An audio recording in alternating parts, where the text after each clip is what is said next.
দাজ্জাল বের হবে। দাজ্জাল আছে, লুকিয়ে আছে। এখন গোটা বিশ্বটা কিন্তু দাজ্জালে চালাচ্ছে কোন এক দ্বীপে বসে, আমেরিকা আর ইসরায়েলকে দিয়া। আমেরিকা আর ইসরায়েল দুই রাষ্ট্রকে দিয়া দাজ্জাল গোটা ওয়ার্ল্ডকে নিয়ন্ত্রণ করছে। মাহদি, দাজ্জাল, ঈসা আলাইহিস সালাম কি একই সাথে আসবে নাকি সময়ের মধ্যে কোনো তারতিব আছে? হ্যাঁ, তুমি আসবেন ইমাম মাহদি।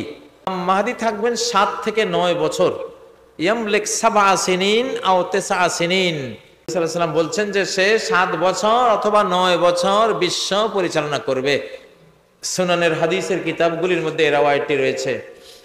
তো ইমাম মাহদির 7ম বছর অথবা 9ম বছর, মানে তার শেষ বছরে দাজ্জাল আসবে।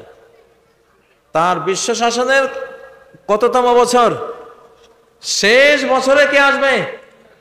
দাজ্জাল বের হবে। দাজ্জাল আছে, লুকিয়ে আছে। এখন গোটা বিশ্বটা কিন্তু দাজ্জালে চালাচ্ছে কোন এক দ্বীপে বসে, আমেরিকা আর ইসরায়েলকে দিয়া। আমেরিকা আর ইসরায়েল দুই রাষ্ট্রকে দিয়া দাজ্জাল গোটা ওয়ার্ল্ডকে নিয়ন্ত্রণ করছে। বুঝছেন? এই একটা তথ্য দিলাম। আমেরিকা ইসরায়েল তোমাদের খেবার কিছু নেই ভাই, এটা তো বাক স্বাধীনতা। চালায় কে? দাজ্জালের সাথে ইসরায়েলের যারা রেবাই, যারা ধর্মগুরু, মানে যারা চূড়ান্ত পর্যায়ে শয়তান হয়ে গেছে ধর্ম বিকৃতি করতে করতে, ওদের সাথে ওর দেখা হয়, কথাবার্তা হয়। তো দাজ্জাল অন্তরালে থেকে চালাচ্ছে। সে যখন দেখবে যে ইমাম মাহদি এসে তার সবকিছু ধ্বংস করে ফেলতেছে, তখন রাগে তেলে বেগুনে অগ্নিশর্মা হয়ে সে আর অন্তরালে থাকতে না পেরে রাগের ছোটে বেরিয়ে আসবে। ইন্নামা ইয়াখরুজুদ দাজ্জাল মিন গাদবাতিন ইয়াগদাবুহা। নবীজি বলেন দাজ্জাল তো বেরিয়ে আসবে অন্তরাল থেকে প্রচন্ড একটা ক্রোধের কারণে, রাগের কারণে, মাহদির উপরে। মাহদির কারণে তার সব ষড়যন্ত্র ধ্বংস, তার গোমরাহির সকল নেটওয়ার্ক শেষ, তার ব্যাংক অফ ব্যাংক শেষ, তার জাতিসংঘ শেষ, তার বিশ্ব স্বাস্থ্য সংস্থা শেষ, তার সুদি নেটওয়ার্ক শেষ, তার নিউ ওয়ার্ল্ড ওয়ার্ল্ডার শেষ। সবকিছু ইমাম মাহদির হাতে নাস্তানাবুদ হয়ে যেতে দেখে দাজ্জাল বলবে আমি তো আর ঘরে থাকলে কাজ হবে না, এবার বাইর হইলাম। তখন তারে খুন করার জন্য আসবেন ঈসা আলাইহিস সালাম আকাশ থেকে। তাইলে সিরিয়ালে 1 নম্বর, প্রথম নম্বর কে? ইমাম মাহদি। 2 নম্বর কে? দাজ্জাল। 3 নম্বর কে? ঈসা আলাইহিস সালাম। 4 নম্বর ইয়াজুজ মাজুজ। 4 নম্বর ইয়াজুজ মাজুজ। জি, আর প্রশ্ন? ভাইটা প্রশ্ন করেছেন, বাংলাদেশে আওলাদে রাসূলরা অনেকে আসেন। তো আওলাদে রাসূল তো আছে বাংলাদেশে, লক্ষ লক্ষ আওলাদে রাসূল আছে, লক্ষ লক্ষ, বরং লক্ষ লক্ষ নয়, কোটি। এই বাংলাদেশে কোটি আওলাদে রাসূল আছে। আওলাদে কুরাইশ আছে, আওলাদে ইয়ামান আছে, আওলাদে আরব আছে, কোটি কোটি। আমার ক্যালকুলেশনে অন্তত 5 থেকে 6 কোটি ইয়ামানি, আরাবিয়ান, কুরাইশি মিলিয়ে এই বাংলাদেশে আছে।